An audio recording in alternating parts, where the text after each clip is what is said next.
When this woman entered the car garage of this local mechanic, his smile widened. She seemed like a kind woman who just needed him to check her car for maintenance. An easy target, he whispered to himself while she was distracted, but this scam would backfire hard because the next day, this happened. But before we start, smash the like button, subscribe, and ring the notifications bell so you never miss our upcoming stories. When local car mechanic John Walters opened his shop that day, he had no idea that his life was about to change dramatically. He was working on some vehicles when an unknown woman entered his garage. She asked John to check out her car because it required minor maintenance. John nodded, and they started walking. John walked into the parking lot and saw the woman's car for the first time. The mechanic was surprised by the vehicle, mostly because it didn't fit the time demeanor of its driver. The woman was small in stature, but the large, luxurious SUV he saw was the opposite, a perfect victim, he thought. John complimented the woman on her choice of car. An Escalade, that's a nice ride. The woman smiled politely and said that it just needed a checkup. The intrigued mechanic agreed and performed a quick inspection. You can pick it up at the end of the day. It probably won't be that expensive, he stated. John needed to do one more thing before the woman could leave for the afternoon. He left her waiting in his workshop while writing her up a ticket for pickup later. It was unnecessary paperwork, but John mostly took some separation to hide his suspicious grin. After John provided the unaware woman with her receipt, she left his garage satisfied. However, John was the one person who was most happy with this situation. This car was perfect for his scam, and he got to work immediately. He popped the hood of the SUV. A broad smile appeared on his face instantly. This is even better than I thought it would be. I'm going to make so much money of this thing. John told the woman she could pick up her car at the end of the day. So to make his scam successful, he had to act quickly. Luckily, this wasn't John's first rodeo. The clever mechanic had swindled many consumers in the exact same way, making him a self-proclaimed expert. The garage doors opened again when the afternoon ended, and dinner time came rolling around. The lady from earlier walked into John's workshop to pick up her ride. John put on his best friendly face and complimented the woman about the way she kept her car.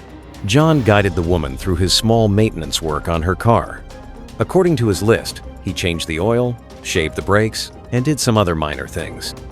And exactly as he had promised, the end result was a small bill that needed to be paid. The woman paid the final bill, and John handed her the keys to her car. He stood in the doorway of his workshop as the woman drove away from his property a satisfied customer. John closed the door again, and in the heart of the workshop, he started laughing out loud. The clever car mechanic walked through a back door in his garage. From that doorway, he entered a private car park behind the shop. The place was fenced and mostly shielded from the main road. There, John looked at a car resembling the Escalade that the woman had brought in.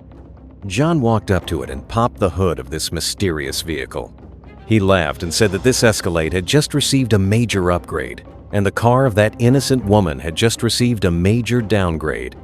John's scam was clever and not without risks, but he perfected it over many years. John's scam involved him messing with high-end cars brought in by unexpected customers.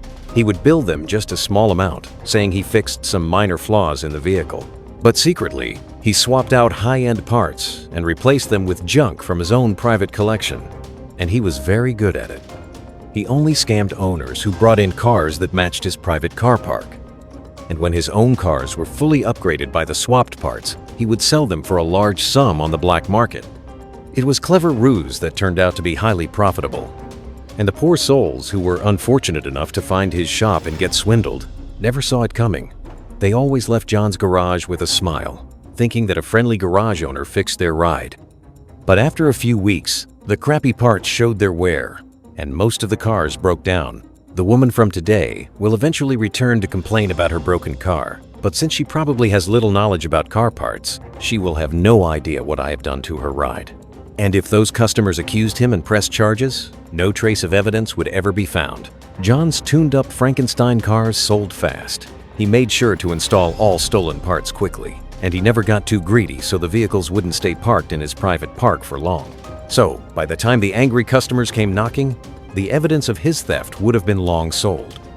John was having a full-scale monologue with himself and having a great time doing so. He stated that most customers even came back afterward to have their broken parts fixed again. He would gladly do the job and do it well, knowing that he could charge them a second time for a problem he created. John didn't know that leaving this woman and her car alone was in his best interest. And by the time he figured that out, it was already too late. John went to sleep that night, thinking that his scam had been a complete success. But it was actually the beginning of his downfall. When John woke up that morning, he was in for a huge surprise. He planned to make final adjustments to his Escalade and then list it online for a quick flip. He poured himself a cup of coffee and took a lap around the quiet shop floor. After the morning coffee ritual was completed, John walked to the back door so he could start on the Escalade. "Let's hear that brand new engine purr," he said, smiling. John opened the car's door and took a seat in his beautiful creation. The key was placed in the ignition and turned. But oddly enough, the car did not give the audible response John hoped for. He expected a loud, roaring sound, the sound such a large engine should make. But instead, the car backfired a couple of times and refused to start altogether. John popped the hood with a confused look on his face, but no matter how many times he looked, there was nothing weird he could find. John scratched his head as he circled the car a couple of times. It worked perfectly fine yesterday, so what was wrong with it now?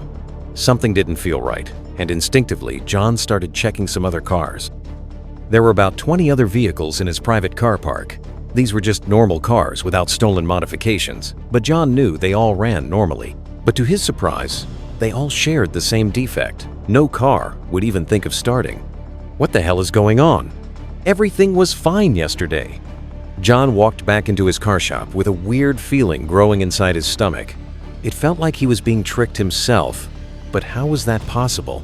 John walked around his garage floor in circles for at least 15 minutes straight, thinking about possible reasons to explain this. In the far corner of his workshop, a red light flickered. It was the smallest thing, but something that definitely wasn't there before. John inched closer and inspected what caused the light. He reached out his hand and pulled a device toward him. "Huh? It's a camera," John said with a nervous tone. Without a moment of hesitation, the scared garage owner took the camera and brought it to the computer in his office. If the camera had been recording all through yesterday without him noticing, he feared what was on there. The device was connected, and John's computer monitor showed one file. The file was opened, and a video recording instantly started playing. John saw that the footage started yesterday around 1 p.m. He also saw the woman from the Escalade placing the camera while John was busy making her receipt in his office. John felt fear sweats dripping down his forehead. And those sweats were there for good reason, because he could already guess what would come next. The woman who placed the camera suddenly pulled out a white sign with some written words on it, and instantly chills covered his entire body. The text explained that the woman already knew about John's scam, and that by accepting her Escalade for repair, he had already fallen into her trap. "It's the end of the road for you. Police have already received a copy of this recording and are on their way right now." And then the footage John feared the most popped up. The camera showed the woman leaving his shop and John circling her car in his garage. He thought his actions from yesterday were private, so he did not hold back. The camera showed his full monologue in which he explained his entire scam. And not just that, the images popping up on his computer screens showed how John removed the engine of the woman's car and replaced it with his crappy one. If the police really got a hold of these recordings, he was in big trouble. Panic sunk in with the normally composed mechanic. John knew he had to escape from here as quickly as possible, preferably somewhere out of town. He flung up the door to his private car park, but then he realized how well thought out the woman's plan was. All of his cars were made so they wouldn't start. How did she do this? There was only one car, which he had not checked yet. But it was the one car that he promised himself he would never drive.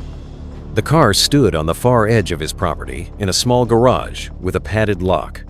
John turned the key and opened the door to reveal the inside. Inside that garage was John's prized possession. He called it his trophy car. It was there to look at, not to drive, and John had a good reason for this decision. But this damn woman forced his hand. He had no choice. John knew the only way he would get out of there and stay one step ahead of the police was to start this car and drive away quickly. The nervous mechanic placed a key in the ignition, and the car started on the first try. With spinning tires, the fugitive John raced off his property. "I can make it far away from this place before anyone notices I'm gone." John almost made it to the main road with his prized possession when All of a sudden, the way out was blocked completely. Police cars came driving in from all directions, blocking every possible escape route. Within minutes, John was arrested, and his prized car was impounded. John knew he was done for, and when he arrived at the station, it became clear why. John waited in the interrogation room for officers to arrive and question him. But when the doors opened, someone stepped in he did not expect. It was the woman who owned the SUV, but this time she didn't look as timid and friendly. She explained that John's scam easily turned into one of hers. "I knew about your scam and used your own ego to organize my plan for your arrest. I know about your scam because you used the same trick on my brother a week ago, and nobody messes with the family of a cop." The woman then revealed that her name was Danny Wilkins, and she was a detective in this police precinct, and John was her target for arrest ever since he scammed her brother. "I only needed hard evidence to make the arrest stick, and you fell for it perfectly. This is how I tricked you." Danny used her police connections to borrow a nice-looking Escalade from the police impound. It was the type of car that would surely attract John's attention. From there, she only needed to drive up to John's garage, knowing that the sight of her vehicle would be too nice to resist. Danny waited for John to leave the garage's main floor and placed a camera in the corner of the room.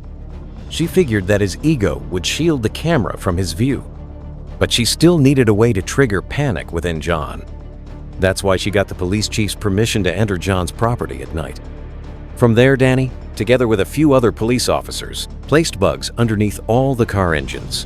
Danny showed the confused car mechanic the small device. It attaches to the bottom of the engine using a magnet and blocks all transmission signals, making the car unable to start. Danny also said she knew about John's hidden prized car and chose to leave that car untouched on purpose. John's trophy car was a mismatch of every scam he pulled over the last few years. Whenever he dismantled a vehicle, he put a part of it on his prized possession. That's why it was hidden. That's why John promised himself never to drive it.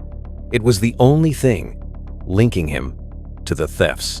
But because of Danny's plan, John drove the car right into police custody. With that action, he wrote his own destiny. The videotape combined with the trophy car was all the police needed to make John's arrest stick. After the evidence was presented to a judge, the outcome was clear.